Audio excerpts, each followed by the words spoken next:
સુરતમાં પલસાણાની textile મિલમાં drum ફાટતા બે લોકોના મોત થયા છે। સંતોષ ટેક્સટાઇલની ચાલુ મિલમાં ડ્રમ ફાટતા અફરાતફરી મચી ગઈ। બે લોકોના તેમાં મોત થયા છે, જ્યારે 10થી વધુ કામદારોને ગંભીર ઈજા પહોંચી છે। ઈજાગ્રસ્ત કામદારોને હોસ્પિટલમાં ખસેડવામાં આવ્યા છે, જ્યારે અન્ય કામદારો અંદર ફસાયા હોવાના સમાચાર પ્રાપ્ત થયા। પતરાનો શેડ તોડી કામદારોને બહાર કાઢવાની તજવીજ હાથ ધરવામાં આવી હતી।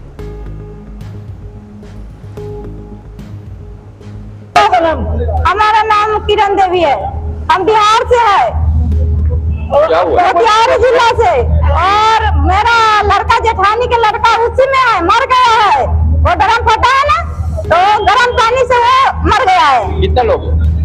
उधर तो 2-3 लाश मिल रहा था, देखा है, लेकिन हमारा लड़का चिन्हाया है, लेकिन अब लाश नहीं चिन्हाया है। हाँ, उसके बाद हम निकाल रहे थे और पुलिस वाला नहीं निकालने दे रहा था।